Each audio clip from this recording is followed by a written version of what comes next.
Yo, yo, yo. Welcome back to the Get Into the Bag podcast, hosted by yours truly, Polo Sho. I'm a YYC MC and entrepreneur. Today, my guest is a YYC MC himself. He goes by the name KTheChosen. What up? What's up, KTheChosen? Thank you for coming through today. It's an honor to have you here. Pleasure, man. Thanks for having me. Yeah. So let's get right into it, man. Just what's going on in the world of hip hop. So right now, I feel like if I follow a lot of hip hop content and media, and I feel like it's like a blanket right now on everything with just the situation with Dolph. I feel like whenever this happens in hip hop, where it's not just where someone who was well respected dies, it's almost like a ripple effect, right? Through the whole, people are like, it's not even the right time to drop music, because this is now the conversation for the first little bit. Yeah. And so for those who don't know, do you know what day this was? It's been less than a week. I think it came up on Thursday or Friday. Yeah, it was. I think it was Thursday. Yeah. Apparently he was in Memphis, his hometown. He just pulled up to a local cookie store or bakery where he usually gets cookies for his mom. The most innocent thing you could be doing, and some people came through, masked up, and shot right into the bakery, and he didn't make it. Yeah. So, there's a whole conversation about this, because I feel like this is not, now it's not, I don't want to say I'm desensitized to this, but this it's almost like we get one of these every quarter, you know what I mean? I feel like this kind of feels like Nipsey passing, with how this was a well-respected person in his community. He was about that independent grind. Yeah. You know what I mean? How do you feel about all this? That's exactly it, man. Where I was just chilling, got the Twitter notification, and I won't lie, I saw it and I couldn't open it. I'm like, personally, I don't listen to Young Dolph's music, but I knew the name. I knew that you're someone who's respected in the hip hop community, and like you said, it's almost like a reminder that it's about the time of year when this should be happening. I think this is, around the same time that X died as well, if I'm not mistaken, or it just it's around this time. And I know some people to say, oh no, it's the winter blues. That's kind of how it goes down. But I think that's a problem, right? If it's something that's become the norm, something that we're just used to, that, okay, once you reach a certain amount of stardom, there's a high likelihood that you'll pass early. I'm like, what does that say about anyone who wants to be a rapper, anyone who wants to be in the entertainment business? And I think you mentioned that a lot of people don't want to release music right now. And I think it's because it's a reminder that there's still a lot of violence that happens within hip hop. Obviously, we're talking about things happening in the States, so there's still a lot of paranoia and safety issues when you are, an artist of color, right? And obviously, this, sometimes people like to use this as an excuse as, black on black violence and whatnot. But it's no, but what's the situation that's causing that? Why would you see violence in your own hood? You're at a bakery. That's not a dangerous place. I think it's different when people are he was in the back alley, or he was in this place where these things, this is a normal, how do you navigate life when even the ordinary place is unsafe? I do feel like in his case, I would admit I wasn't the biggest Young Dolph fan. I have heard a couple of his tapes. Yeah. And it felt, he was a street rapper. He came from that life prior to making it in rap. Yeah. And it's almost as if those demons never go away. You know what I mean? I feel like that's really what it comes down to. Is it's you're a celebrity now. Yeah. And you do all this great stuff now, but in a past life you had enemies. You know what I mean? And they're not celebrities now, still in the hood waiting for you to come back, right? I feel like that's. I feel like the issue with that is also he could have been moving a lot better. That's my fair. That's how I see it. I don't know if there's, because to me what it sounds like is people knew that was his spot. Yeah. And it sounds like these guys came to do that job. They came, they shot into the place to shoot, all bullets pointing at him. Yeah. And then left. So it seems like in his current life, he has no enemies, right? But from his past life and that, they'd be waiting for him. That's how it seems. And then they got the drop on him. But I just feel like, in hip hop, it's, first of all, I think he should have been moving with more security. It looked like he was just by himself. Yeah. Maybe he was armed, but yeah, it's also just, it's being cautious, like you said. It's not even put the street shit aside. He's a rich black man in America, right? Like, it just comes down to moving more cautiously. And I do feel like when shit like this happens, it makes it seem like it's dangerous to rap. Yeah. You know what I mean? It makes it seem like the issue is rap. Like, yo, they're rapping, they're breeding this. You know what I mean? Yeah. And what do you say to people who say that? Like, how do you feel about that? I think it's unfair because given the context of what you just said, so maybe in the past, he was affiliated with gangs and whatnot, but I feel like he's probably then trying to use rap as a clean way to get out of that. I mean, how many rappers how many rappers do we know that have been in that life and moved on from it, right? Jay-Z, Pusha T, there's a bunch of them, right? And I think, obviously it sucks if that is part of your past, but again, I go back to, but why is that the option, right? Why are illegal means or violent means the way that you had to survive in your neighborhood, right? So when you try to then make an honest a living, some people don't consider creativity as like, you should go and get a proper office job, whatever, but not everybody has those skills, right? And obviously if you're talented as a rapper, why not use that talent, to bring you, uplift your hood, like you compared him to Nipsey, right? And that's why people loved him. He took that entrepreneurial spirit, he took the music and showed his hood that, look, man, Crenshaw's got stuff that we can, show to the world.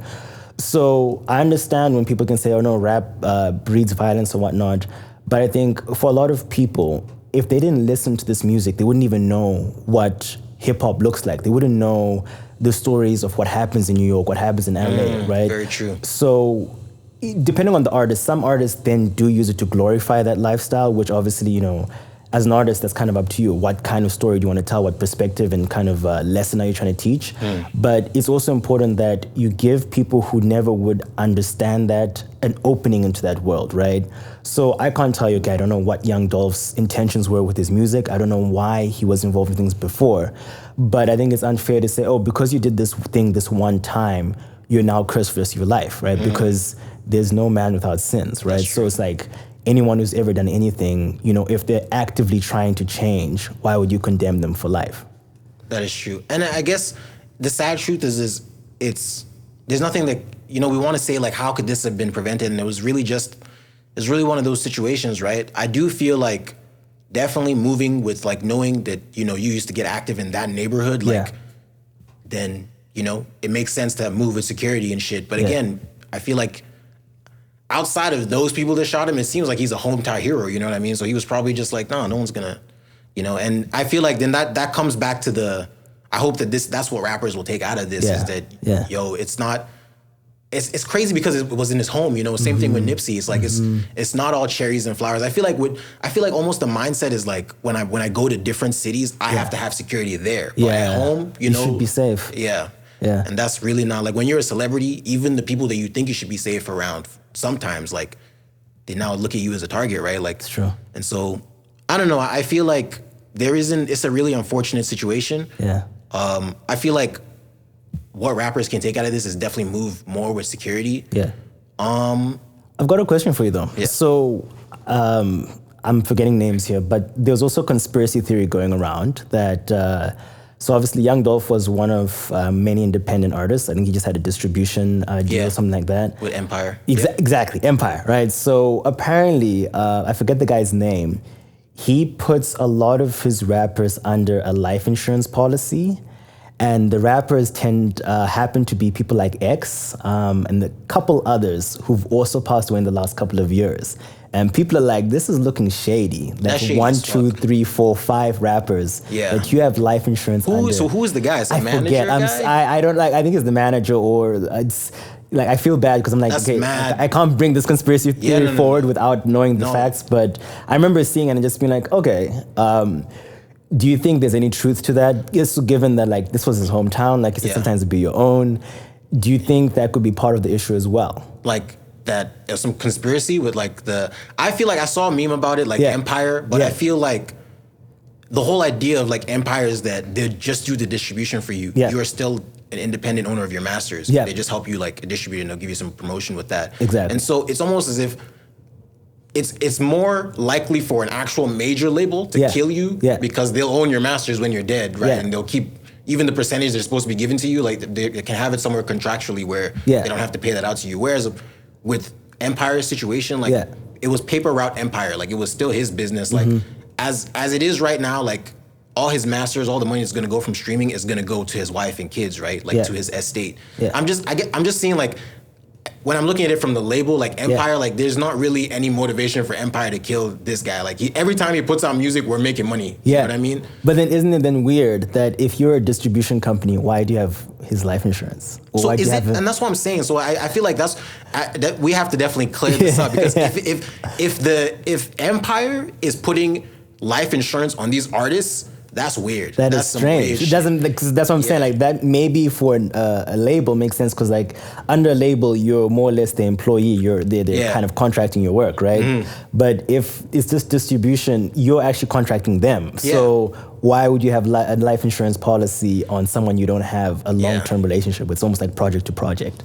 So that's where it's shady. Yeah, that's weird, man. That's super weird. I hope that's not what it comes out to be. But yeah, I feel like just based off what I understand from Empire, it doesn't seem like from their business model, they don't benefit from killing off artists that are bringing them money. Yeah. So maybe this is another entity at Empire or someone like a manager that manages these people. Yeah. But yeah, I hope they're looking into that. Like, I think they are investigating the murder, but they're just looking for the suspects from the scene. They're not like, it's not like a conspiracy like, yo, he was tied in with this label and this label, but the hip hop heads will bring up the conspiracies as time passes. It's not even the hip hop. It's just the internet. The internet always finds random shit to bring up. Yeah. So I was like, I don't know. Maybe you have more insight on this. I was like, let me just bring it up and see. No, what I you mean, say. and it's definitely like, it's definitely a thought. If I hope more information comes to light. Like if someone other than a family member had life insurance on him, then that's definitely like grounds for you guys need to do some fucking investigations to see if this person did anything. Because if that person just got a payout from this guy's death, then that's like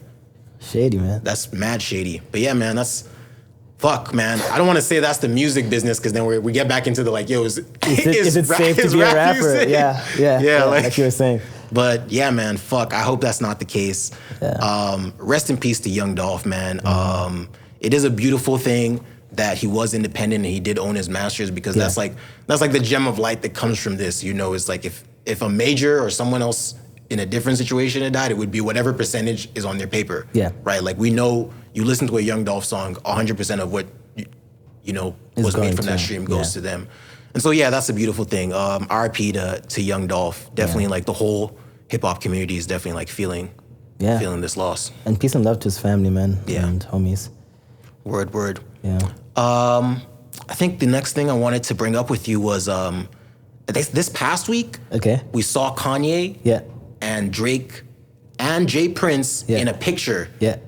And I feel like I saw like memes about this where it's like, yo, Kanye and Drake fans, now that they pick sides and now that they're back together, they're like, yo, like what do we do now? Like, you know, it's been Donda versus CLB for like the last month and a bit. Yeah. So I feel like this is like, it's not like, obviously this Dolph news is overshadowing it, but it definitely was a moment when it happened. I saw like Kanye was on Instagram, like he posted stories of him and Drake in the club, like he was jamming to Drake shit. Yeah, and I mean it was also Drake's birthday this last week. I think 24th is his birthday, so that might also been why they were like together a lot. Oh, yeah. But yeah, how do you feel about this? Actually, no, I'm lying. No, Drake is October. Right. We're in November. No, that makes no sense. He's October. Yeah. Ignore that. All good. But how do you feel about all this? Like, I think it's dope to see. Honestly, what I consider like an unnecessary beef. I don't understand why Kanye and Drake were beefing in the first place. So it's good to see that it seems to have come to an end. The news has actually gone by much quicker than I could process it because I think what had happened was Kanye was on, was it Drink Champs? And then he was just talking about his situation with Drake, his situation with Big Sean, and then from that, I think then he ended up talking to James Prince, and they were doing some kind of thing to say, hey, you know, Drake and I should make an album together to like raise funds or whatever. And then the next thing, like you said, pictures of them shown together. So I think it'll take some time to kind of see what the full picture with this is, because like you guys were feuding for so long, then suddenly you're good. Yeah, it feels like, so do you understand like, do you know that like about Larry Hoover? Yeah. And so that's basically Jay Prince has been trying to get Larry Hoover out of prison. Exactly, yeah. And so the whole purpose of this is like, you know, I feel like Jay Prince and like Drake are like this, right? Yeah. But Kanye and Jay Prince are the ones trying to do this. But basically, the understanding is just like, yo, we can't really do this if you have beef with my, you know what I mean? So that's where Jay Prince came in and just helped like sort the whole thing out. Yeah. We don't really know, man. I feel like I don't really know like what Jay Prince's like title in the industry is, you know what I mean? He seems like that like invisible hand guy. Nah, he's like the OG. So you know Rap-A-Lot Records? Yeah. That's his record label. Well, I'm aware of that dude, but like where, you know what I mean? I understand. When I said I don't know his title, I know I've looked at his Wikipedia page. I know who he is, but it's like, how is like name a rapper on Rap-A-Lot Records that's popping right now? You know okay, what I mean? Popping right now, maybe not, but I mean, he brought us Underground Kings, so and that's again why Drake references them, and that's why Drake is so connected to Houston, right? Because so quick lesson, because I read his book, The Art and Science of Respect, so. When he explains it in his book, Jay Prince has been through the most. He's been involved in a lot of boxers' careers. He's been involved in a lot of rappers' careers. And the FBI had been investigating him for ages just because he kept making so much money on both sides. They were like, nah, this guy's doing illegal shit. And he actually had turned his life around to start doing legitimate business. And this is also, I guess, kind of ties back to what I was saying about Young Dolph, where you know, it's hard when maybe your situation puts you in a space where you have to do something illegal once or twice. Obviously, you do need to be, you know, face the consequences for that. But if you're genuinely trying to change your life around, it doesn't make sense that people now forever put that label on you, right? So Jay Prince has got a lot of respect and pull in the industry because he's been there since Rap-A-Lot. Like even Biggie's rapped about Rap-A-Lot. So remember, Drake blew up after he got signed to Young Money with Lil Wayne. But the way that he got connected to Lil Wayne was because Jay Prince's son, I think it's Jay Prince Jr., found Drake on MySpace. Right. Then he showed Jay Prince, was like, yo, I think this guy's going places. I'm doing a tour with Lil Wayne right now. Bring the guy on.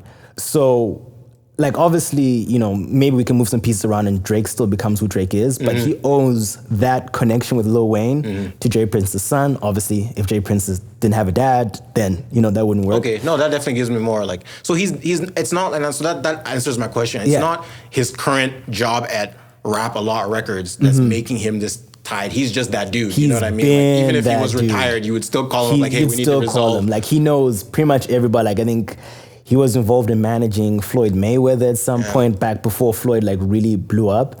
So I think that's another reason why Jay is so involved in like kind of calming the beef whenever Drake is beefing with someone huge. Because like he's been in the industry long enough to know that, look, some beefs are worth it, some beefs are not, right?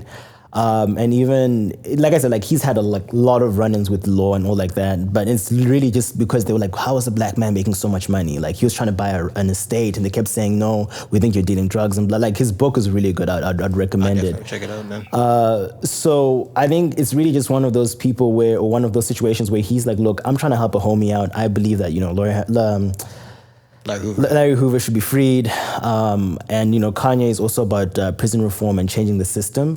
So, like, you know, you've got the relationship with Drake on one hand, and you've got a mutual cause when it comes to Kanye and Jay Prince. So, like, just bring the three of them together makes sense. But for me, again, like I said, it doesn't make sense that after all this time, this unnecessary beef, this is the one thing that brought you all together. And so this is what I'm saying. It feels like they're not over there, you know what I mean? Like, they're still mad at each other, but the beef is squashed. Okay. Because it feels like Jay Prince is just like, whatever you fuckers got going on, it's not as big as this shit. So you guys need to fix this, you know, make up and then deal with this. Okay. So I feel like it wasn't like they were hugging or you know what I mean. It's you know, we're cool now. There's something bigger than both us as artists to solve. But I was gonna go into this. Do you think Drake is ever gonna be cool with Pusha T? No. Yeah, like I was like, so that's impossible. Like maybe like he's having like a, I don't know, like a anniversary or I don't know, some kind of birthday party at his house. Yeah. And you know, he's inviting all industry guests because you know they do that. Yeah. And so he invites Kanye, and Kanye's like, "Yo, can I bring like Push?" No. Exactly. And so this that's what I'm trying to help you understand is that it's like the beef is squashed. Yeah. What the you know what I mean? Like what you did to fuck me up, like I can't forget that. You know what I mean? Like no. So it's like we'll be cool. We exist in the same space. So I think they said they're gonna do a concert together, Kanye and Drake. Yeah. And Drake. So I feel like they'll be professional. Yeah. But it's still there has to still, maybe if fucking like on the thing, like Kanye decides to bring out Pusha for his part. Yeah, no. None of that shit. Drake getting off the stage. Yeah, like Drake's like, fuck this shit, I'm out. no, that's never gonna happen. But it's so exactly. And I do feel like Drake's beef was always with Kanye, and then it seemed like Kanye just sent out like Pusha as the hitman to like go wet him up a bit, like, and now like Drake is just keeps trying to bring it back to like Kanye, but it's like he'll never really get the you know what I mean, like the fuck. I mean, like the funny thing is, I feel like it's almost like a curse that Drake has, because if you look at Drake's career, he's beefed with pretty much everybody, and in most situations, it either just kind of like fizzled out or he came out victorious, right? So when it comes to Kanye and Drake, I feel like the egos are just too big for either of them to step down. But I also feel like it's really to Drake's advantage still, because Kanye is in a very different lane from Drake. Like Drake occupies the space that Kanye occupied when he was on the come up. But now Drake is a solidified name in hip hop, and so is Kanye. But Kanye keeps going in and out of like the fans' graces. You know, he'll do one good thing, we're like, oh yeah, okay, cool, we love Kanye again. Then he'll do something else like, nah, fuck Kanye. But whereas Drake, I think he's always got this chip on his shoulder. So in a weird way, beef helps to propel him forward. And obviously Kanye also has a career that's it's benefited from a lot of controversy, right? So there's the Taylor Swift thing, there's just so many different things that have happened in Kanye's career that it creates this huge news bubble. Then he releases a project, and that project does well because of that, right? I think Kanye's a talented artist. He doesn't need it, but it's almost become part of his rollout. Like even with this concert, like it was definitely planned to do like 3 dates, keep like pushing it back. He was on some. You know, we wanted to make like the whole summer about him, right? Exactly. Fucking Drake just announced like 1 week before the drop and still took the like. There you go. Still had biggest first week sales, like all that. And I feel like that's what the feud is. It's almost like Kanye was, biggest artist in the hip hop game, and then Drake occupied that space, and that's all it is. It's just like an ego thing, like, oh fuck, we can't both exist, but like fuck, most of the time you guys are literally in 2 different countries, There you go. It's not, so even as you know what I mean, it's not like they go to the mall and you see Kanye across, it's like you're only gonna have to see him when you're gonna have to see him if you guys are gonna go to the same Grammy or whatever, you know what I mean? Like, so I think they're gonna be like polite with each other moving forward. They've squashed the beef through a mutual person they respect. But it's not, you know what I mean? It's not like, I'm gonna invite you over for my, come my kid's baptism or whatever. You know what I mean? Like, that's not happening. Yeah, so they're cool now. But yeah, at least like as fans, we can stop like, because it definitely was a thing in hip hop where it was like, you see all the comments and shit where it's like, nah, CLB or Donda, or you're just a Drake fan, you don't know anything, and it's like, I hope now like this, like them in that picture together and just like hopefully them doing a concert together shows like hip hop, like, these beefs can be fixed, right? Like, and it's crazy. It's like when you said, it's like, man, like most of the time you're not beefing about shit, you know, like there's beefs where people die, where it's like, it's really like serious shit. But it's like most of the time it's just some like, just some petty shit. And so it's like, if we want to just have like a good time in our existence here, like why not just put this behind us? So I can say as a fan of both these artists, I'm happy to see that this beef is fucking squashed. Okay, so another controversial question for you. So how familiar are you with who like Larry Hoover is? I've based on like what I've been hearing from Kanye trying to free him, that's when I researched him. Okay. I think like Jay-Z had a bar on like the Blueprint 3 where he's like Hoover. So I'm aware of him. So yeah, apparently he was a Chicago like gang member. From what I'm understanding, basically like he was really like a powerful like leader of community as well. Exactly. He was trying to like provoke change. And so they just slapped him with all these like conspiracy cases. And literally like the charge is like literally like 200 years in prison, like something like a triple literally life sentence, you know what I mean? Like what the fuck is 200 years? Like, if you outlived your sentence, like amazing. The justice system won't even know what to do. He's like, damn, you're like 250 now. Yeah, we should free you. You will reach a point where all the people who prosecuted you are dead. You know, like it's like outlived everybody. You're still serving, and like even the new guard is like, what are you here for? Who is this man? So yeah, do you know more about him? No, I was trying to get into like you mentioned that there were some ties to like gangster affiliated shit. So I mean, obviously, like it then depends. Okay, so how much of it is conspiracy? How much is it just trying to like people trying to throw dirt on him, right? Because I mean, I feel like there's a lot of paranoia and trust issues with the government in the U.S. So sometimes with these cases, you never know. It's like, is that true, or are you guys twisting the information to justify what you're doing? But the reason I was bringing it up is because I'm like, okay, cool. Of all the different courses going on, of all the different, even like just within the prison system and what things like that both Kim and Kanye have been trying to reform, I just find it interesting that this is the one that was the one that squashed the beef.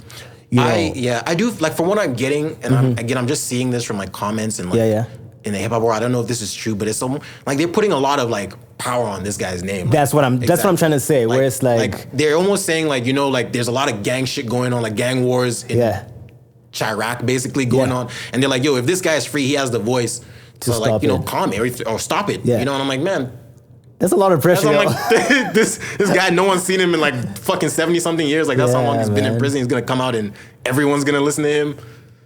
I don't know, but if Jay Prince, with all the respect that everyone gives to him, like or you know, like he commands, is saying like this is the guy. Then he's probably right. You know what I heard as well is that he's not even allowed to speak to people. Like it's almost as if like it was almost like, and again, I don't know if this is true. It was almost as if it was a conspiracy. Like, yo, this guy's voice is too powerful. We need to put him in a hole. No one can speak to him. No one, like, that's why it's like 200 years is just so we can never, we can never hear his voice. Like, it's just that, like, and it's kind of like what they did to Mandela, right? Like, Mandela was locked for 27 years. And immediately came out, like, you know, people voted for him to be president, right? Because they knew from the jump, if we have this guy walking around, he's going to fuck everything up. So I kind of feel, again, I don't know the full details. I'm hoping he will be released so we can see, like, all that is prophesized, like, come to pass. But yeah, I think I need to do more research. But I am asking myself the same thing as well. Like, yo, like, you know, I never heard Drake drop a bar about Larry Hoover. Never heard Kanye drop a bar about Larry Hoover. You know, all of a sudden, like, yo, we need to squash this beef we've had, like, for forever, how long it is for this person. But yeah, I definitely think, like, people said, like, remember, because it was first posted that Jay Prince had a meeting with Kanye. And they posted a picture, and Kanye just looked like so like nonchalant in the picture, and it was almost like, it was a video, not a picture, and Kanye was like, yo, like I'm talking to Drake, I want to collab and shit. It's almost like, yo, Jay Prince like twisted Kanye's hand. That's what I was gonna say. Where it's like, a part of me almost feels like it's more Jay Prince trying to see this thing figured out more than it. Because for me, like, given that, remember Kanye then went through his whole spiritual thing, and he's like, you know, like, I'm peace loving, like I don't want to beef with anybody anymore. And like it seemed like he was gonna squash his shit with Drake at that point. And then obviously there were subs on Donda and all that kind of thing. I was like, so were there subs on Donda? They were subs on Donda. Like there were hella subs on COD. No, Drake went for the kill. But it was like there's a track that I think this is like the most direct sub, or it's not even a sub. He literally, I think, called Drake out. But there was a song that was meant to be on Donda, Life with, and it just got with 3K. So obviously, like the fact that it was released from removed from the album means that obviously Kanye was not trying to focus on that shit. He was like, no, this is about my mom and like dealing with that. But I do feel like, as much as he had said, look, I'm peace loving, he wasn't showing it because there were still sub tweets that he was going to at Drake at. So all I'm saying is that this really does feel like it's more James Prince wanting this to happen than it is Kanye and Drake wanting it to happen. But hey, like if he's the glue that puts them together, then so I do feel like, and you know it as well, like he is respected enough.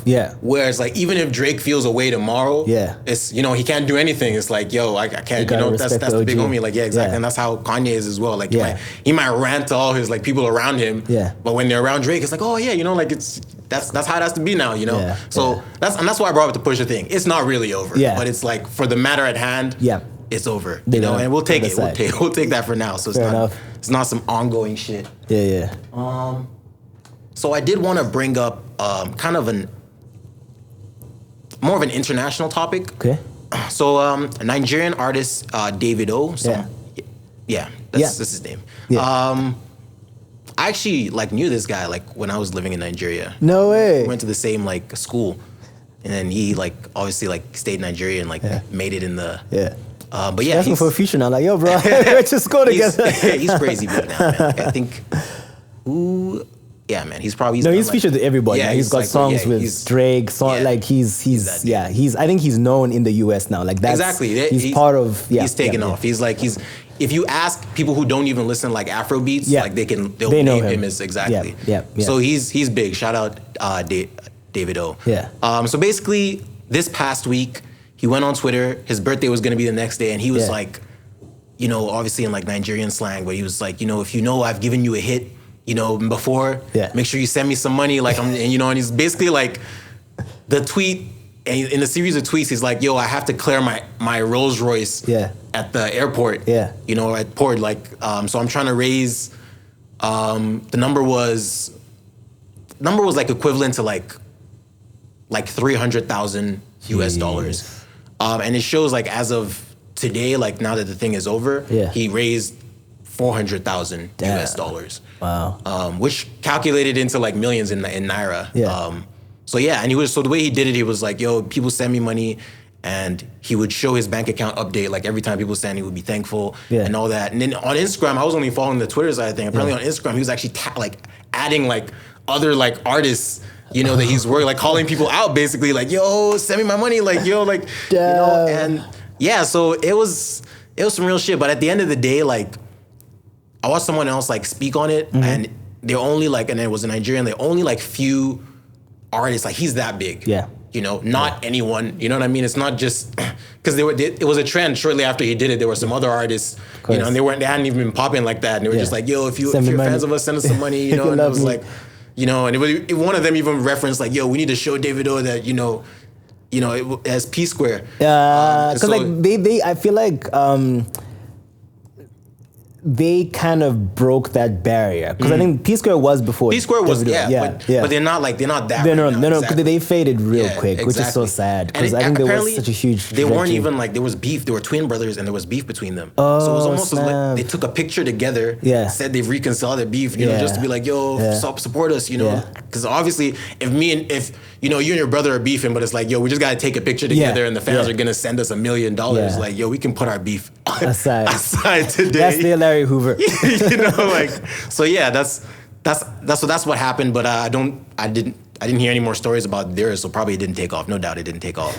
But yeah, he's an artist that's big enough to do that. So that's why this is a thing. Okay. So there were some people who spoke out while it was going on, like, yo, you're a millionaire. Yeah.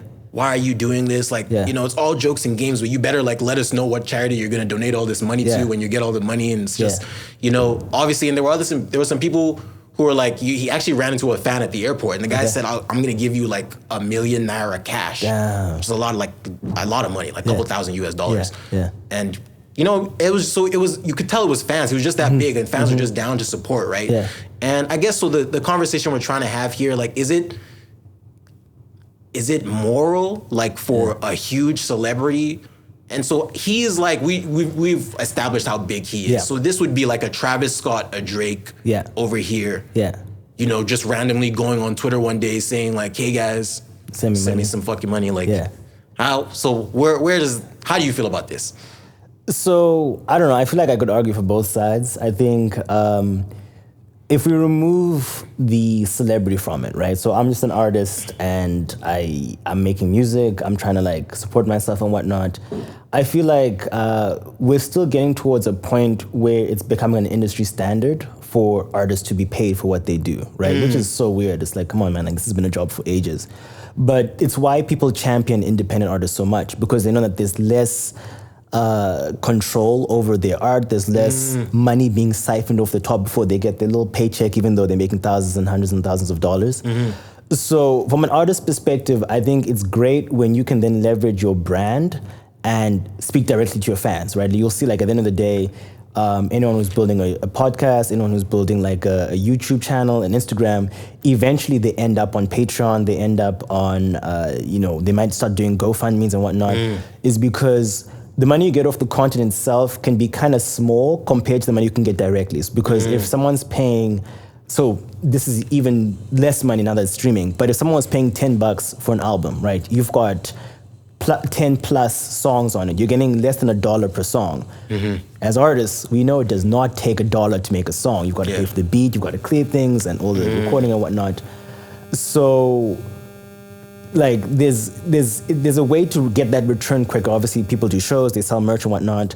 But if you found a way to capitalize your audience where they actually want to pay you just for being you, I think you're entitled to that, because as an artist, you've built that fan base. Because if he had 2 fans and said, hey, give me $1 each, and they both did, he's made those 2 fans happy enough to want to do that. Like, he didn't force anyone. He didn't say, I'm holding your mom hostage or what. He just said, hey, it's my birthday, give me money. Yeah. Right? So that is the argument for just any artist, any kind of creative, anyone who's trying to make money on their own, be independent, right? So where I think it's a bit different now is that, one, like you said, multi-millionaire, multiple like international hits. He's known in many markets. He can tour at any time, whatever. You know, for you to want this money for an arbitrary reason is kind of like, but why? Okay, it's your birthday, cool. But, you know, we've supported your music. Obviously, we love you as a person as well, but you're not obligated to our support just because it's your birthday, right? So I love the argument that came in that's like, hey, you better show us the charity you're giving this towards, because now imagine if you did put that towards a charity, say, hey guys, look, I'm really passionate about X cause. You know, this is happening in the world, this is how I feel right now. And I think Facebook even has this feature where if it's your birthday, they can say, hey, put it out and like donate all the money that comes to you to a charity, right? So I think when you're at a certain level of celebrity, it becomes almost like you said the word ethical or moral, right? Where it actually becomes a duty to use your influence and your platform to better the world, because the world is giving time and platform to you. If everybody stopped listening to you, you wouldn't have that power, right? And it's important that you kind of give back to the world. I think it was Jack Ma who said this. He said, like, you know, millionaires can do whatever they want with their money, right? But after you pass a certain threshold, I think it was like 50 million or something like that. I can't remember the number he said. But he was like, after that point, that money no longer belongs to you. That belongs to the world. Yes, they're giving it to you, but this is an amount of money that you cannot humanly spend. So you have to give it back into the world that's given into you to grow this much. Because anyway, if you give it back, it's going to come back either way. You know, so I feel like for him to say, oh, it's for me to clear my Rolls Royce or whatever, it's like, okay, cool, just don't go with the Rolls Royce. Yeah. You probably have a private jet anyway. Just fly wherever you're going. So I think at that point is where it's like, yeah, nah, that's a bit shady, dude. I feel like the Rolls Royce thing, like maybe it was, because it kind of did it jokingly, and just to update people, like as of right now, like the funding, like crowdfunding, like, as we'll call it, has stopped. And apparently, like the last headline I saw said that he was going to give a portion to a charity. I don't know the specific charity. Sweet. But yeah, I do feel like I guess that's where it like came from. Everything else, like seeing that, like, yo, I need this for my Rolls Royce, just kind of like rubbed me the wrong way. It's like, yo, some of the people you're asking for literally can't afford a bus ticket right now. But they're gonna support you. They're gonna hustle this week so they can send their favorite artists some money, and that's fucked, bro. If you're just using this to clear your Rolls Royce. But yeah, I don't want to see other artists, you know, do this. You know what I mean? Like, if unless it's some real shit, because the whole time he was doing it, it just seemed like, yo, this is money I'm gonna blow. Like, we're probably gonna go to Dubai for my birthday and just fucking live it up. You know, I have the money to do it, but you guys are gonna fund my birthday blowout, right? And that to me seemed kind of crazy. You know what I mean? Even the Rolls Royce seemed crazy. So I feel like from the jump, if he had said like, yo, I'm trying to raise money for this cause, you know, but then again, he's kind of like a wild card. Like, he's one of like the most followed like Africans on Instagram. Wow. So he's that, like, he's an influencer like that. So I think it's part of like his internet personality to pull some shit like this as well. And you know what I mean? It doesn't look like he lost followers or fans from doing this. Maybe some people felt a bad way, and he's announced that he's doing a charity now. So nothing bad came of this. But I guess it's just the topic of like you mentioned, you reach a point, not just with money, but like with notoriety, with influence, where like you have a responsibility not to just be like on some selfish shit all the time. Like, you know what I mean? Like, yeah. No, I agree. And I think it's, the interesting thing is also like, what about the responsibility of the people who gave him the money, right? Because if they all just said no, then he just looks dumb, right? So again, it's not like he threatened anybody. They all gave this money willingly. No, but he's that big, but it's still like, if you felt it was worth giving him money for his birthday, then maybe that's just the guy he is, you know, and people just trust him. That says something about his fans too, right? So, you know, at some point it's also like the onus isn't only on the artist, but also you as a fan. You've got to be a bit more responsible, or, you know, just take a bit of accountability on the things you support. I think it goes back to the idea of like not listening to artists who've done shady shit, right? Like the cancel idea is, And it's so sad. Like cancel culture started off as a good idea, and then the internet took it and just completely ruined it. Yeah, they almost canceled J. Cole, bro. That's what I'm saying. It's like people take it too far sometimes. Because I think, again, I go back to what I was saying about, look, obviously someone's done something bad in the past. They should be held accountable for that, and they need to face the consequences. But it's also like, okay, but is this person actively continuing that behavior? So obviously someone like R. Kelly is like, yo, okay, dude, I'm sorry. there's no excuses. You're gone. Bye. It's time to go, bro. It's time to go. You've had years to correct your behavior and you haven't. But you cancel someone right away. First of all, it makes people less likely to tell you their real selves. Makes them less likely to want to change. It makes them scared to make mistakes because we're all human beings. There's no one without fault, right? But as a fan, you do have influence on that. Where if you see someone doing something bad consistently, right? It's like, okay, clearly this is part of the character. It's not a once-off mistake, right? So as a fan, if you continue to give money to a thing that you think is bad, don't then complain if that person uses their power to do more bad shit because you helped them do it. You might think, oh, I'm just one fan. It's like, but yeah, you're one of many who thinks like you. But if one fan takes the step forward, like, nope, I'm not giving money there, it kind of like gives a ripple effect, right? And I think it's also important in the reverse scenario where it's like, hey, there's a lot of artists that are really dope, but might not have the same means. Support your local artists, man, because if you just give them that push, I promise you they'll give it back later when they can. And that's crazy because it's like, it's just crazy that as you're a local artist, you're always trying to scrape up support every single time you're doing something. Yeah. And it's crazy to see like this guy, obviously he's established. Yeah. Like they said, like in less than like 2 minutes, he already had like $40,000, just from asking. And then by the end of the day, it only took him 2 days to reach that like $500,000. Yeah. So it's just crazy, man. So and that could be someone like you would be like, hey man, can you support this cause? And they're like, nah, but they'll send like $2K to their favorite artist, for his birthday. So it's definitely they're on the fucking fans as well. Yeah.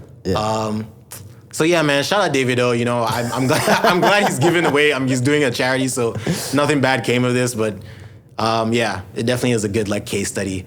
One more thing I wanted to mention, just your quick take on this. Sure. We had talked about this, and this is on a previous episode, the Astroworld tragedies, the concert tragedy. So for those who don't know, Travis Scott was doing his annual Astroworld Fest in Houston, and they had about 50,000 people in attendance.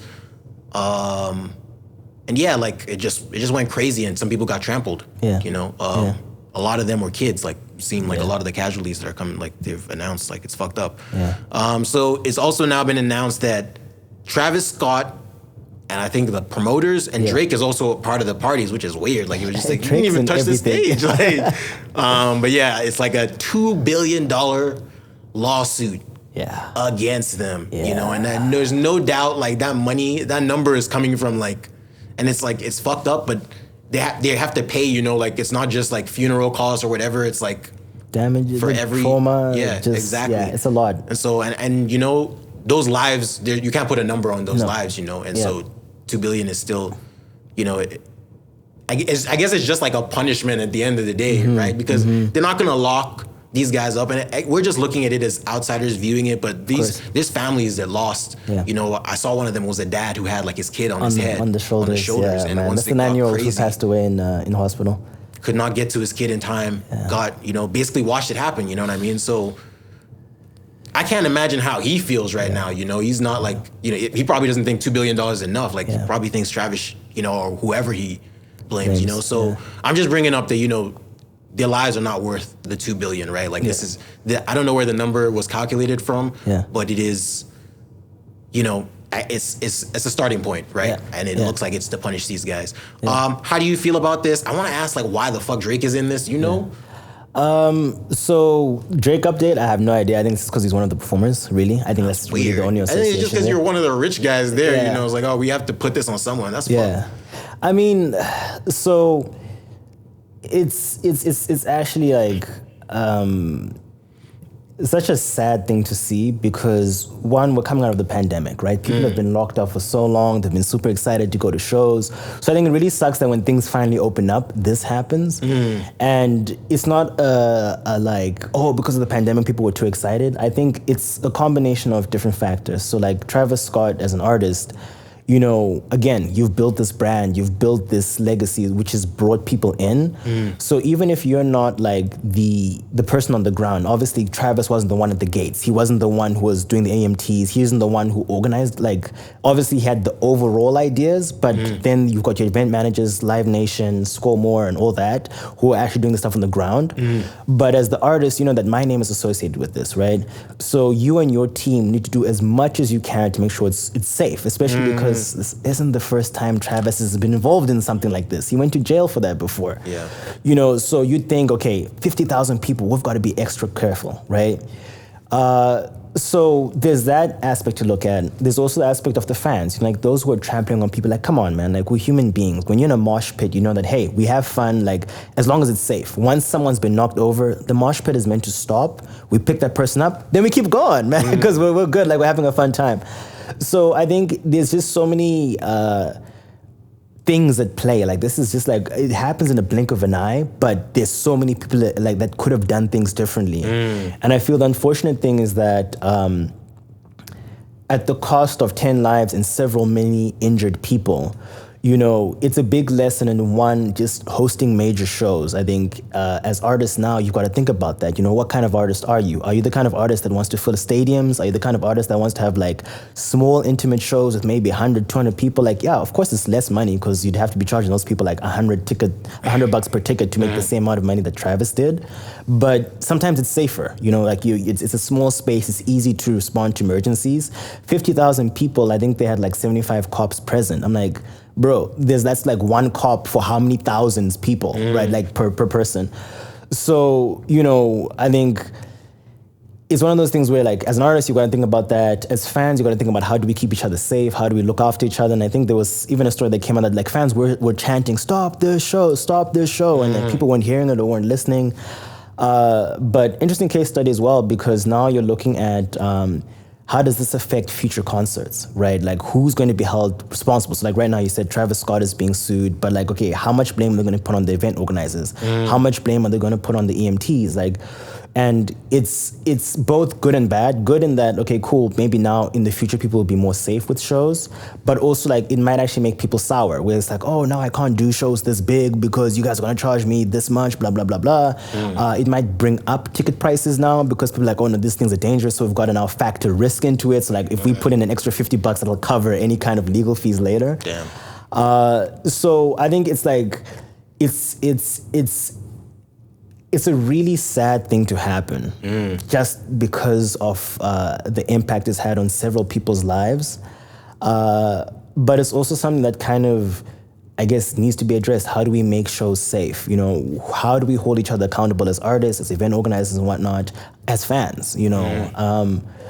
So I don't know. I just really hope that in the long term, the lessons learned will never equate the lives lost, but at least we move forward to try and prevent this happening again. Right. Yeah. Yeah, it's a messed up thing, man. I guess what I was gonna say is like, do you feel like Travis Scott is not to blame, but has some blame on him for 100%. The situation? Unfortunately, yeah, because it's his brand. Like if they had said, okay, I don't want to throw anyone under the bus. So remove Travis Scott's name. Are 50,000 people going to come? Probably not. Like, unless you're saying a Drake, a Kanye, someone else who's as big. So just removing him from the situation reduces the attendance, right? Yeah. Again, like I said, it's not the first time. So it's like, you've got to now balance, okay, this has happened before, how do I make sure it doesn't happen again? But again, like I said, he wasn't involved in the nitty gritty of everything. So it's still Travis Scott's fault in terms of his team, but you're not going to know every single member of this. So it's easier just to say Travis Scott's to blame. Yeah. But I'm sure it's him and everyone. And everyone associated with him. Right. Yeah. And I'm sure I'm sure that's where it comes from, is like Drake was probably like an investor or something. Yeah. And I'm sure like it's a Travis Scott show that happens every year. If it's just like, yo, can you put this much into like, costs when we do the splits at the end of the, I don't know how much they're selling a ticket for, but 50,000 people? Yeah. There's going to be money to split at the end. Like, I remember hearing it was like $350 for the 2-day festival, because like it's a festival, right? So there's the events and there's the carnival and all that kind of thing. So I think it was $350 for 2 days. Crazy, so they made like that's a lot of money. Well, no, they didn't. And now they have to pay that money. Yeah. But yeah, man, it's messed up. I too do believe there is some blame on him for this, because like you've mentioned in the past, like this has happened in other, you know, and I saw like there are other people from other shows who have been injured in other shows that are using this as an opportunity to now sue Travis Scott, right? Like sue his brand or whatever. So I hope that he learns from this lesson, because there is definitely like some blame on his part. And then like how we see him move the next time he does his next big, you know, 50,000 concert or whatever it's gonna be is, you know, is gonna set the standard moving forward. But yeah, it's an unfortunate tragedy that took place. My condolences for the lives that were lost. So yeah, man, we definitely got into that, into the nitty gritty there. We want to do an interview here, if that's still good with you. Sure. And then we'll hit it the freestyle. The freestyle is only like 4 minutes long. Sounds good. So we're good for time. All right. Yeah. So I was just checking out your project. I had watched the video and seen the single for her anthem. Yeah.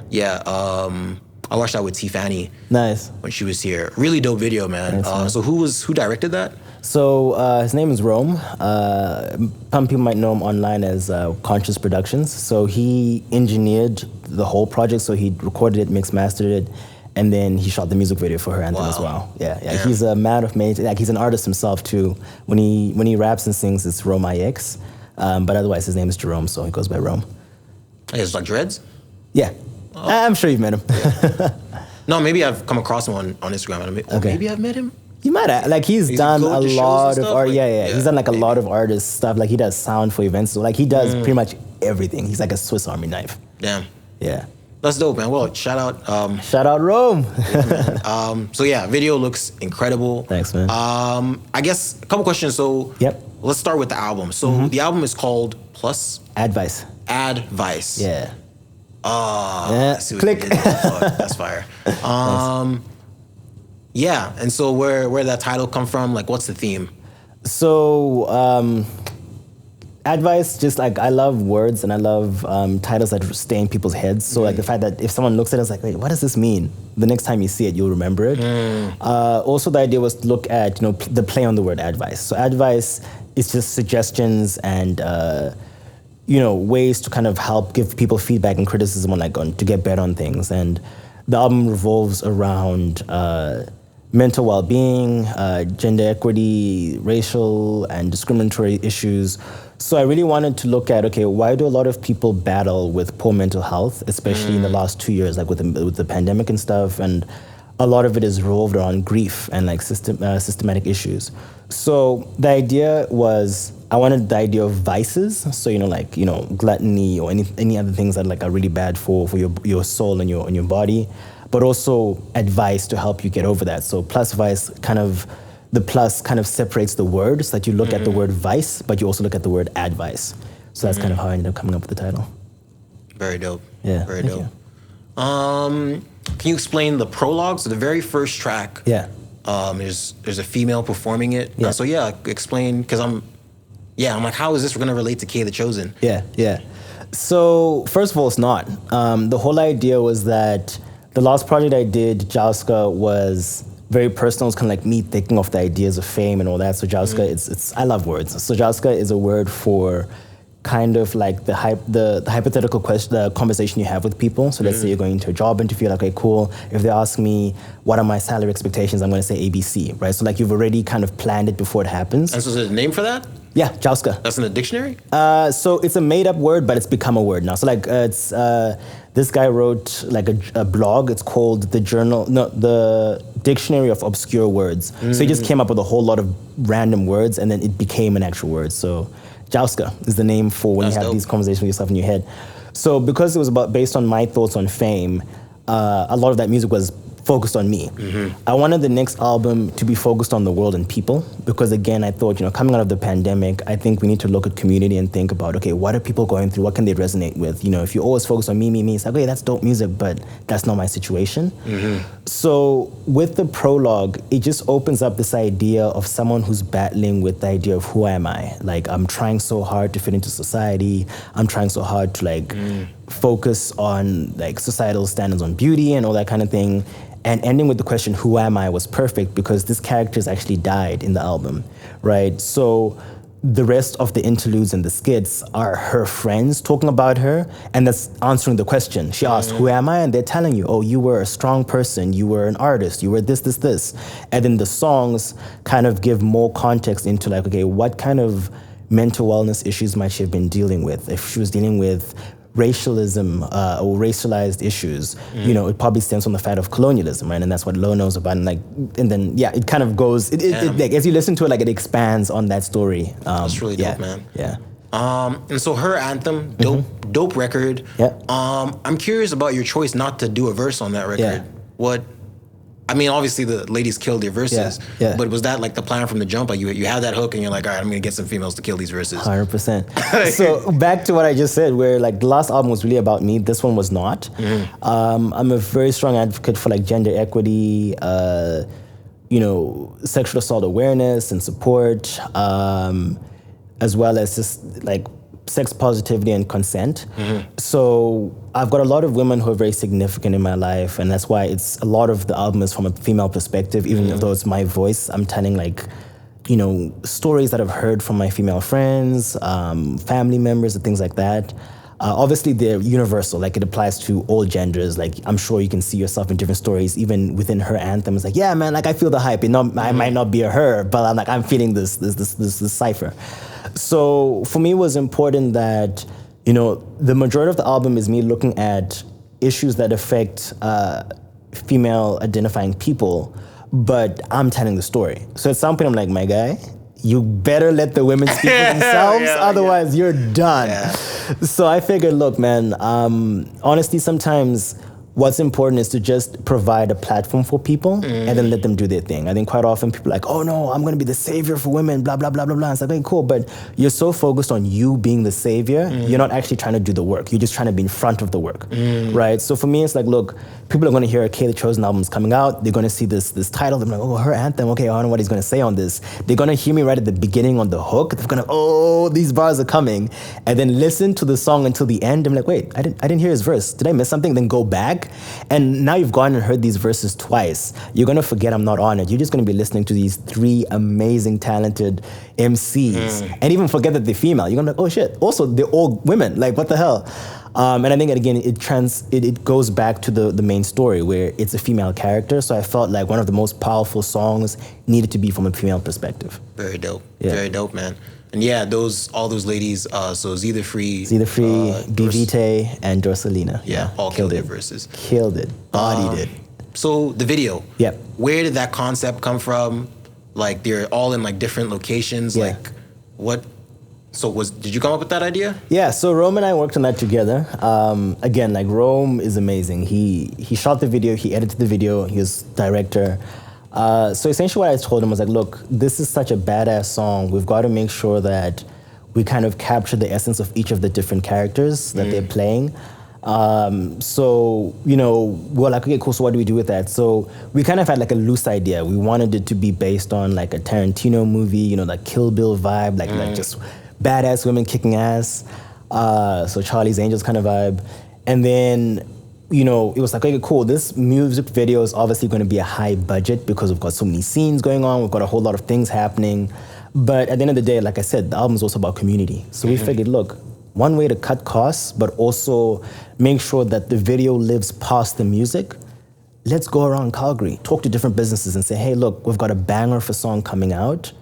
Can you let us film in your venue for free? And we'll make sure to credit you in the video. And those three venues, so Cafe Clash is the coffee restaurant that's the Freeze scene. 10th Street boxing gym, that's where like B V Day was like beating up the guy. I love that scene. And I love the lighting in that on as well. And then the Urban Shave in Kensington is where we Dorsa, and even the car actually belongs to the owner of the business. When we told him the idea, he's like, oh, I love this, you should use my car. And oh shit, the car was not in the script. When he told us he's giving us a car, we're like, oh, I don't know, unless it's a cool car. Then he showed us like, oh shit, it's a Monte Carlo. Yes, it's got hydraulics and everything. I was like, okay. So we wrote that shit into the script. It wasn't there originally, but we're like, nah, we're gonna make this work. It's a dope car. Really, it came from just having an idea that, okay, we want to highlight these women, we want to highlight community, and then finding the pieces that supported that. So each business owner was like, yeah, come through, we got you, like we'll help you set up. So it helped, like we didn't have to do any like set design because it was already there. And I think it really helped because each location was so different. It really allowed each of the women to get into their element. And I think we did our best to make sure that the characters suited who they are on the verse, like the character they had. Like they each brought in like their own style and their own like punch to it. And I think it was well represented visually. So in the end, it was about, okay, now let's put this together, put the visuals, the badass, and like, okay, cool, let's have a story. Because another thing for me is music videos need to be more than just your song playing over visuals. If I take the song out, I should be able to watch this video and still be entertained. So the idea was, okay, cool, what underlying story do we do? And I was like, okay, obviously I'm not gonna be in the music video, but I have to be because it's my song. So like, cool, we're gonna make them collect these crazy boxes. So that one was another draw from a Tarantino movie, Pulp Fiction, you've got the briefcase and all that. Like, cool, we'll do that. And then we're like, yeah, at the end, we'll just show you and they'll bring the boxes to you. And then it's like a to be continued kind of vibe where it's like, okay, cool. What is K gonna do with these boxes? What the fuck is in the boxes? We wanna know. So I really love that touch as well, where it's like now you're invested in the world that we're building through the visuals. That's dope. I was wondering, like, so yeah, you meet with them in the beginning. Yeah. And it's to be like, all right, you guys need to go get me these boxes. Well, I wasn't even in the beginning. You don't see me until the very end. Like, think about it. Like, at the very beginning, you don't see me until the very last part of the song. And then they bring you the boxes. Exactly. So throughout the video, they're collecting the boxes. But I'm not even at the beginning. That was Dwight. He was one of the guys who got murked right at the beginning.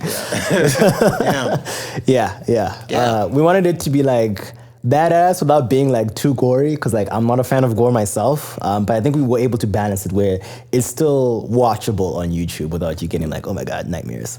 It's entertaining, man. Definitely like one of the more quality videos I've seen like locally this year. Thanks, man. I appreciate it. So yeah, man, like, so how long did it take for you guys to like, from shooting to editing, like to get that video back? Okay, so that was a long ass day of shooting, man. 12 hours from 10 a.m. to 10 p.m. We just you hit all of those locations? One day, bro. One day. I was so tired. And I think that was part of the reason why I only show up at the end of the video, because you've got 3 artists on, we've got all the extras, we've got light, and like we had the stunt coordinator, he's the one who showed them how to like beat up the dudes in like a safe way. So I was really there almost on set as an assistant director, kind of make sure that, okay, everyone was where they needed to be and that kind of thing. And the only reason we did it in one day is like, again, 3 artists, you're working on 3 different schedules. Either Free actually is in Saskatchewan most of the time now, so just we had to get her when she was here. And then obviously because parts of it were outside, like really just the driving, but you wanted to make sure the lighting was the same. The minute you start doing different days, the images can start seeming inconsistent, right? And also just getting the same energy going. So shooting took 12 hours. It's hard to say how long the editing took because like that was on Rome's side, so I just kind of let Rome do that on his own time because at the same time he was like editing the album. I put a lot of work on this man's and he killed it. Thank you, Rome. But I think I would say maybe 2 months, maybe, just from starting like, okay, so that's factoring me talking to him about it, us recording the song, just getting everything coordinated, like going to, because obviously we spoke to different businesses first, and then we came and said, okay, we're hitting this business first, this person, blah, blah, blah. Such, maybe more realistically 3 months, like recording, getting it organized, editing, putting it out. I'll say about 3 months. Damn. Yeah. And so that's crazy, man. I guess this is because definitely there's artists who check out this podcast, and I feel like it's just to give you more perspective, right? I feel like I'm definitely like impatient as an artist. I'm definitely like, if the song is fire, we have a guy that can shoot the video. I want this video by next week. If we're gonna get it all done. But definitely like that's what it takes. Like I see that whenever I see a video that I'm like, yo, this is definitely like out of the pack of videos, this is definitely a standout video. That sounds like that's what it takes. 12 hours of shooting. Like 2 months of back and forth. I'm sure you had some notes for him and whatnot. Like, there's a whole story going on in it. So yeah, man. That's props to you, man, because that's how to do it, man. Like every time, because I definitely feel like I'm not to knock any artist, but I do it myself. Where it's like, yo, I have this song, it's fire. This guy's gonna shoot the video. We're just gonna get some shots here and there. But it's like you said, like if I'm being honest with myself, if I took away the song from that video, is there really a story going on? Like, not really, you know. And it's something to think about, something to really give you insight, man. So like, is that something you've always been like like you're obviously a music guy, but have you always been like, you know, when it's time to do my videos, I'm gonna be like, you know what I mean? Yeah. I'm gonna be hands-on with the video as well. So I wouldn't say it's something I've always had with videos, but it's something I've always had with just music in general. So I remember for the longest time, like this project is probably like the third, like I say project because people want to call them albums. When I'm like, yeah, I guess, but I'm not really signed. But anyway, that's a whole other discussion. Yeah. So I'm like, okay, this was the third like full length album, but might be the fifth project I've put out because like I had like 2 like EP mixtapes in between. And for the longest time, people always used to ask me, why don't you do music videos? So I only started doing music videos on the last project. And even then, I think I only did 2. And for a lot of people, they think this is the only music video on the Advice project. It's the second, technically, because Quarter Life Crisis was part of the rollout, but it wasn't on the album. But the whole idea is for me, it's like you said, like, if you just do it as this song is dope, I'm gonna do a video, you can sometimes rush it without having a bigger picture look. So for me, it's like, what world are we building? So instead of shooting another music video, I decided to do trailer videos instead. And the trailer videos kind of brought in the idea of grief, and there's like 3 parts to them, and I put them out 1 week at a time. So people were in the world of Advice before the album even dropped. That's really dope. And again, it's not a visual thing, it's a music thing. For me, it's music. A lot of people forget that a lot of it is marketing. It's storytelling. They just hear, oh, I made a banger of a song, cool, I'm gonna drop it, awesome, yeah, people are gonna listen to it. If you drop this shit without warning people, they hear it or they miss that announcement and move on with their lives. If you get them invested, you're like, hey man, like, this is where I was at in life when I was recording this, and you show them like pictures of a tough time you're going through, they're like, oh man, like, damn, this music's gonna hit different because I know the story behind it.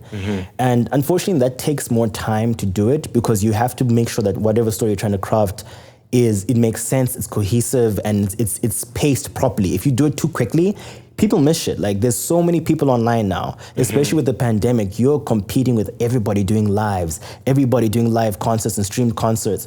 So, you know, you've really got to take the time to give the art the attention it deserves, sit on it for a bit, take a break so that it looks fresh to you. And then when it looks fresh to you, start building on that. So it's kind of like, okay, cool, make the art in 3 months, maybe even take a month break from it, and then come back and say, if I put 3 months of work into the music, I've got to put 3 months of work into the marketing.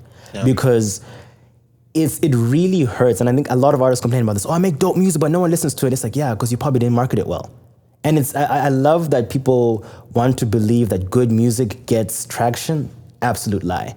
Good music to some is degree. Like, I'm not saying that good music doesn't do well, but it's all about the push behind it. That's why a Drake is going to be heard over someone who's super talented in your hood. It's not that Drake's a better rapper, he just has a better marketing team. He's got more reach than that person. That's why like labels still exist. Like, we can still record stuff at home, you can like put it on DistroKid or whatever on your own, but you still need that like marketing push to like get people invested in it.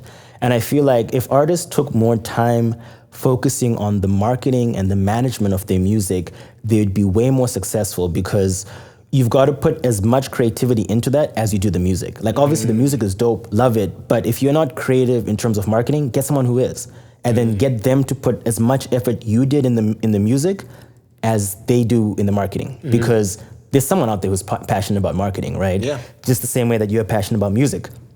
So get everyone to play to their strengths, and then you're out of here. And that's one person I love using as an example is Tyler, the Creator, where I think he's been a talented musician for forever, but the whole Odd Future gang, they were all about making the visuals themselves, all about creating this community where people love the dumb shit they were doing on the internet. So that by the time that he was ready to be a mature artist, he spent years building this fan base, years building this story. So when Tyler says Wolfgang, you know exactly who he's talking about because he's built this like relationship with him and his fans, the story around the fans. So it's not just music, it's now an experience. Like, I am in Tyler's world. Damn. Yeah. That's a crazy thought, man. And so just to, if you don't mind giving us more insight into the marketing for this album. So were you hands-on with that? Yeah.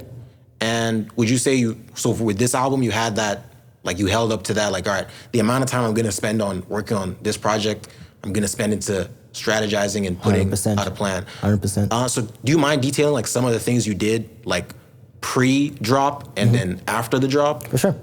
So I started visualizing this album a year ago.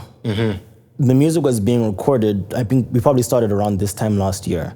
So I think that's something that people also forget too. Music is a capsule. Like any music you hear, it's old. Like a song you hear today was not recorded today. It was probably recorded a couple of months ago. In some cases, so a great example is WAP by Cardi B and Meg Thee Stallion. Yeah. That shit was 2 years old when it dropped. Really? They had been holding on to that song for 2 years.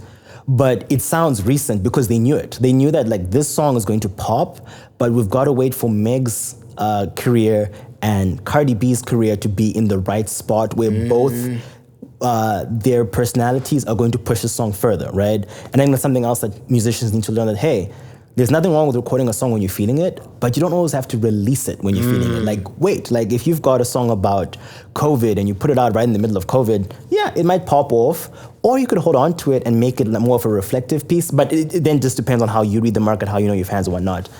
But anyway, the whole idea was, I had this idea for the album. I was like, I want to have skits and interludes in it. So before I went to the marketing side of it, I needed to make sure that the idea made sense. So I am by no means an engineer. That's why I left it to Rome. Like, I know that's his powerhouse. And that's, again, like I said, pick a team that's got their strengths and the strengths that you know that you can play to, strengths you know you can support. But I do have a mic at home. So as I wrote each song, I recorded it. Really shitty mic. If you heard that shit, you'd be like, nah, this album sucks. But I knew the potential, right? So recorded all the songs, all the interludes, I wrote those, except for the prologue. That was written by my friend Tez. So that was her poem. Okay. That's the only thing on the album that I didn't write. And obviously her anthem verses, they wrote those themselves. And also, okay, any feature verse was written by the guest artists, but the interludes, I wrote all of that. So I recorded as much on my own as I could, and I listened to the album. I said, cool, this story makes sense. No, this part doesn't. Remove it. Or move this track here. Move that. That's how Quarter Life Crisis didn't end up being on the album, because I listened to the album in enough combinations to know that this song, no matter where I put it, does not make sense with the narrative. So I said, cool, Quarter Life Crisis, we're putting you here. I'm going to release you still because you're going to be part of the rollout. So once I knew what the sound was going to be like, it's then trying to figure out the world around it. I was like, cool. So Advice, it looks at grief. I've got to try and bring in a character that represents grief. And that first character is that trombone instrumental, that dun, dun, dun, dun, dun, dun, and that plays throughout the album, right? And the whole idea is to make sure that you've got this motif running. That's like a concept in film, right, where when a character comes in, like think of Star Wars, and when Darth Vader steps in, right, there's this sound that comes in. So that even if you're not watching, like if you're looking away, dumb, like if you looked away from the screen, you know Darth Vader entered the building because you're hearing his theme song. So the whole idea is that death is always looming, right? And I'm not trying to be more, but it's like a thing that you have to be aware of, right? But also it's to remind you that, okay, at this point, it's going to be an interlude that's coming in. So I knew that it was going to be in the album, but I knew that it could be something that people could be upset about in the album. Like, oh, I don't like interludes. I don't like the fact that it's the same instrumental. So what did I do? I was like, we've got to bring this sound in before the album so people know it, but they don't know that they know it. So in the trailer videos, I've shot all of those in black and white, and it's like a 3-part, like these people kind of like running away from, like, it's a whole conversation going to those. But in the trailer videos, that instrumental is playing. So like I said, these were dropped 3 weeks before the album dropped, 1 a week. And each time you listen or you watch this video, you're hearing this instrumental. So by the time that you heard the album, even if you didn't remember where you heard that instrumental, you're like, oh, this sounds familiar. So now you're paying attention because you're like, oh, why have I heard this before? So the whole idea was to build the world outside the album. I knew the music, but now I'm like, okay, how do we get people into the world? So that then also came from, cool, I knew that this song, her anthem, is the biggest song on the album. Put that after the album is out. Because if you put it at the beginning, people love the song, and then when the album drops, they might rush to listen to that song. I'm like, no. This is not one of those albums. There's some albums where it's just a collection of random songs, so it doesn't matter on the order. I was like, I need y'all to listen to this from start to finish. Otherwise, the story doesn't make sense. So you release the album, you don't show them the biggest song yet. When they listen to the album, like, oh, damn, this is a dope song. I love it. Why didn't he tell us about this song? And you hate that as an artist, like, as a fan of music, I hate when they put out the best song on the album first, you know what I mean? Or just, you know what I mean? Like, it's definitely strategic, but I feel like you should have have a single that's like strong enough to be the lead single, and another one that's gonna be like, damn, this is higher than the lead single on the album. You know what I mean? Yeah. I mean, it just depends, because it also depends on the kind of artist you are. So I'm a concept artist. I love telling stories. So for me, it's like, what will make sure that they come to the album, but what's the point of the album? So if this was an album, so like, let's say Jalska was more about looking at fame and stuff, so it didn't really matter because the songs were, you could move them around a little bit, like it makes more sense in order. But for this one, I was like, no. You gotta save the big one at the end, because also that's also a reveal that this is really just about women. It's not really about me. Because if people had heard that song before the album dropped, they would be confused as to why I didn't have a verse. Right. But if you've heard it when the album, you're like, oh, that's still confusing me, but it kind of makes sense because you've been talking about stuff this whole album. And also because a lot of people, they plan the pre-rollout and they plan the during. They always forget post-rollout. And post-rollout is such an important aspect of your release campaign because it technically never stops. You can release a song today and think, okay, I'm gonna push it for a month and then like drop the song. Never do that, because you've got to notice that, okay, whatever your song is, especially if you've made a strong song, there might be something that makes it relevant later on. So think of the Drake song, Champagne Poetry. It samples a Masego song. Okay. People have heard that song before. But when Drake dropped his song, the Masego song went up in streams because we're like, oh, I've heard this before, where have I heard? So like if he had just thought, oh, I released a song years ago, it doesn't matter anymore, the streams would be going up. But now that he's aware that, hey, every song I drop has the potential to have like a second re-up or whatever, I don't think he actually did anything because it did all the work for him. A lot of people dropped freestyles over that so that his song keeps going up. But if you're an artist, if something like that happens to your song, what you then do is you release like an acoustic version of it, or you release a dance remix, or if you didn't have a music video for it then, now you're like, oh shit, guys, let's get on a music video now because this song now has more traction. So it's also just that knowing that, look, even if you've released music, always pay attention to what's happening in the world. So like, let's say, for example, something happens and suddenly people's focus on feminism goes way up. That would be a good time for me to say, hey guys, remember her anthem? Stream this shit, because it's now connected to what's happening in the world. Right.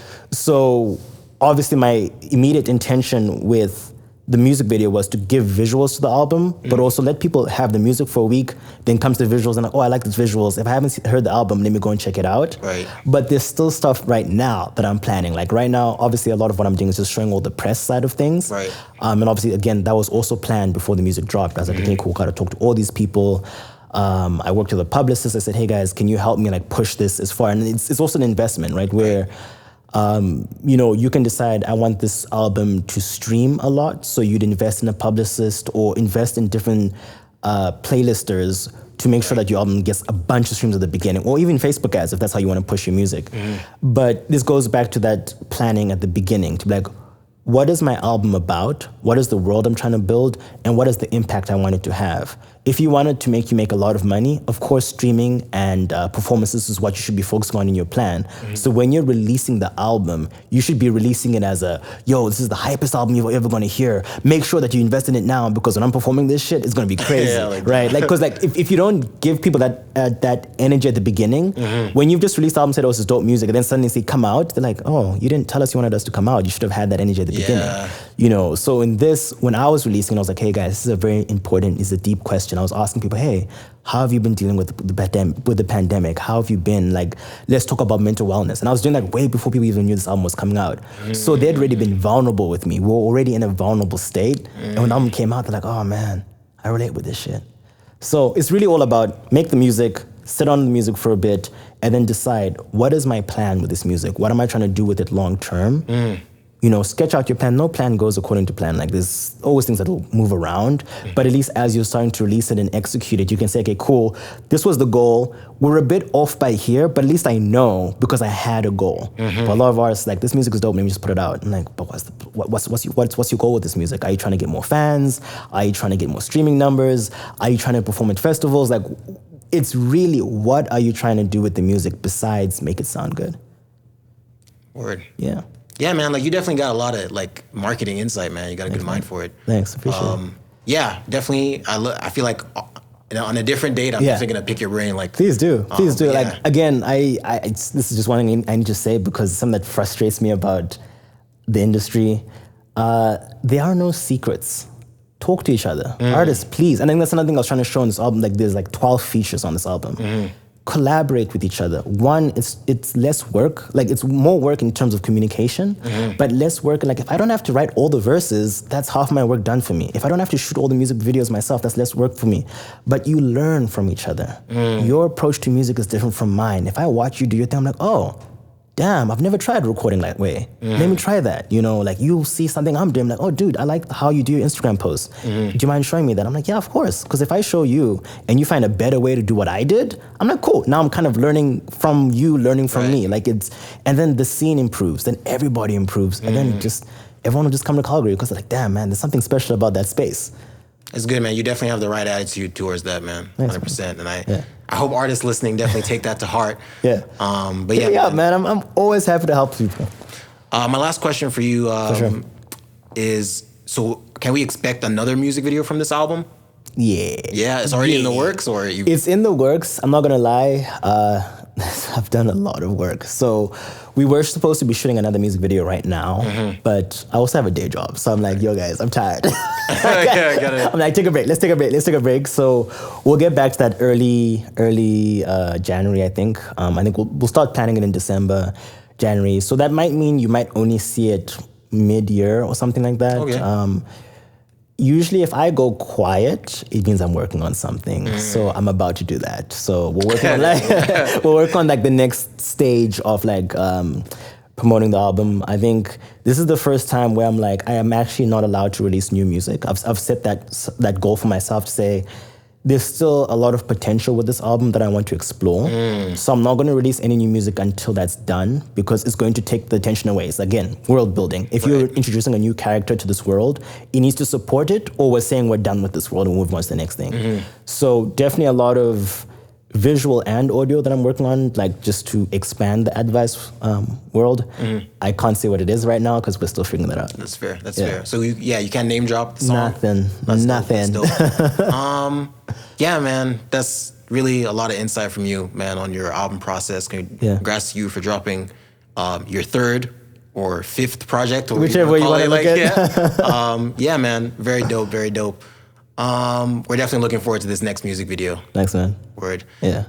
With that being said, man, we want to hear you rap. All right. So we're gonna get into the last portion of our podcast here, which is the freestyle. Okay. We got a short beat here. Okay, I'm just gonna drink some water though.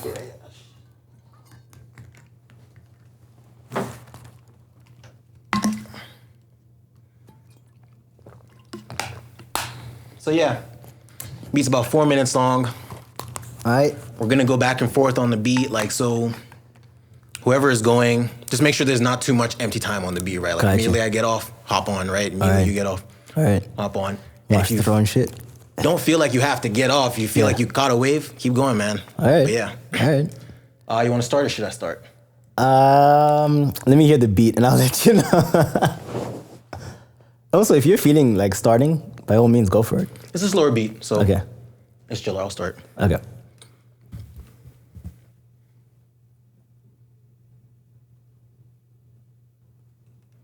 Yo, yo, yo. So this is the Getting to the Bag podcast freestyle segment. I go by Polo Sho. I'm with KTheChosen. Let's get right into it, yeah. Such a new vibe. Such a nice time to be alive. To share a smile. Yo, feel like it's Thanksgiving and I'm sitting at the dinner table eating something that I'm not able to consume, but I'm still in the room, just assuming that, man, this shit is so delicious. I wanna grow and be more than I am and be more vicious when it comes to flowing. I'm sure you know him, he goes by Polo, also Sho. I'm trying to tour the globe, yo, I'm sure you know though. Hey yo, I'm with KTheChosen, this kid is so outspoken. You listen to his rhymes, he's like an open book. And look, I do not wanna play these games, I just wanna go on a world tour so the stage knows my name. Yo, I got a city to claim, I'm trying to cop me a chain. Yo, what you saying? you're saying, they've been playing the game, but sometimes I feel crazy, I am insane. Like, I get really caught in the trap every time they be looking at me and say that I rap cause I'm black, but honestly it's just because I got the style and the soul. Back up on the track and chilling with Polo Sho. For sure, we on the show and you know how it goes. Tip tap and here we roll. Yeah, here we roll like a pair of dice. I'm spitting flows and they cold like a couple ices. Yo, fuck ISIS. Yo, I'm from Nigeria, you must know the area. Shout out to David O. You was on some silly shit though, you know how it goes. I'm here with my homie from Zimbabwe, he kicking it his way. Yo, we do this every day, kicking flows on the stage, yo. On the stage, we rearrange. You've been looking at us like monsters stuck in the cage. Cause every time that we out, man, we on the rampage. The book of rhymes will never stop every time I Solange. Meant to say, Solange meant to hit the bond. Maybe going from Nigeria, we talking about the bond. But you never stop me, cause I rhyme words with orange. Yeah, that's orange or syringe, the way that you look at us. Like, I gotta say that I love to rap, cause sometimes the shit that I hear, man, it's all cap like knees. But it's okay, we get down like Kaepernicks. Meant to say Kaepernick, but you know, no respect is given to people who don't understand the mission, the vision that we've been on. Like a person signed to OVO, that's right, I said division. I'ma put it to my man who was on the mission. Listen, I'm on a mission, on a quest today. Once I make my $1 million, I'ma celebrate. Share with my fam so we can find a way, so we can all be happy and have our own blessed days. And yo, look, I'm just spitting bars directly through the XLR. I wanna be a star, so you can spot me somewhere on Mars. A couple years from now, wearing the crown, hottest in town. I'm with KTheChosen and we doing what we do best. All the hoes get undressed, they impressed by the way that we just flex. And yo, send a text if you down to show up and come and kick it with Polo Sho. Yeah. We check the DMs and I guess we peeping. A lot of game from these girls, they be coming sleeking. I guess they sneak decent. I meant sneak dissing, but I had to make it rhyme with no reason. But honestly, that's not what my DMs look like. It's a whole bunch of bots saying, hey, like my pictures and yo, I'm a producer, wanna work with me? I'm like, damn man, get the fuck out of here. Shit. Check out my track, bro. And not to say don't reach out to me. If you want to learn some lessons, man, I'll give them out freely. I feel like the community can grow from working together. So please, don't act like I was Mayweather, not trying to box you out like Pacquiao. I'm over here, I'm crazy, man, I'm rapping off the mouth and off the dome. But please, if you come through my DMs, please come humbly and show me that you wanna be him. Yeah, show me that you wanna be him. A baby mama that's not with the drama. Or maybe you just wanna kick it a little bit, you know, like a Jet Li flick or Bruce Lee. It's something I like to do, chill and watch martial art flicks on a Sunday afternoon. It's nothing new. Hey yo, I love kicking it with you, man. You got a nice flow, and it's just it's one hell of a show, man. Hey. Yeah. Respect, man. I appreciate that. That was really smooth, man. Fuck. I was feeling those like. The bar you had, we got a couple back and forth there, but you're the one you had with Kaepernick. Yeah, thank you, man. Thank you, man. You're on a roll there, bro. Yeah. Respect. Word, man. So yeah, man, I think that's like probably the smoothest freestyle we've had so far. I think we've also had a lot of practice, to be fair. Like we've done several with Sweetie Tree, so I think I know your style now, and also I was like, this is actually a good beat. It's slower. You know, you can talk your shit, but also get into like a lot of fun stuff too. Yeah. Fuck. But yeah, man, guys, check out KTheChosen if you haven't, man. Thank you again for coming on the podcast today, bro. Really dope episode. A lot of dope sound bites from there, man. I know it's gonna be a dope conversation episode to listen back to. So yeah, this was Getting to the Bag podcast, episode 3. I go by the name Polo Sho. You can find me on Instagram and Facebook at Polo Sho YYC. You can find my music on all streaming platforms at Polo Sho. And what about you, KTheChosen? What up, world? Thank you so much for listening to the episode. Definitely support local. Check out YYC Daily Podcast, the website. Oh, man, these guys are all over the place. So I go by the name KTheChosen. If you're looking for me on social media, that's KTheChosen, one word. KTheChosen. I'm on all spaces, so Twitter, TikTok, Facebook, all of that. But I tend to tell people to find me on Instagram. It's where I put the most content out, both music and like educational. Like I love to put out videos saying, hey, try this, try that. And that's the place to DM me if you are trying to find out more about things. Like I said, as long as you approach respectfully, I'm very happy to help people. Just not this, yo man, like I'm the hardest producer, listen to my beats. But like, yo man, I like this about your music. Do you want to try this? I think it fits your style. Or if you're another artist, don't hit me up like, yo man, I see you're doing great things. You gotta put me on. The minute I see the word put me on, trust me, that message is deleted. Hit me up and say, hey man, like, I appreciate what you're doing. I saw you on this podcast. Definitely tell me you saw me on the podcast. At least then I can tell a show that, this shit's going far. Yeah. Or wherever you saw me, just let me know why you're reaching out. Like, hey, man, like, I don't know about marketing, or I like the way you edit your things, or whatever. Because that gives me context, and then we can talk about it. Like, I love giving information out for free. Like, I'm trying to be an artist development manager anyway. So I'm like, the more artists I work with, the better I get at that skill. Instagram, KTheChosen. If you're looking for the music, same name, but there is gaps between. Stupid Spotify didn't want to take it as one word. They're like, oh no, this looks like a sentence. So it's K the space chosen, which is so annoying. But I'm there. So anyway, Spotify, Amazon, Tidal, Apple Music, Deezer, whatever you listen to, I'm probably there. Yeah. Again, man, it was an honor having you on.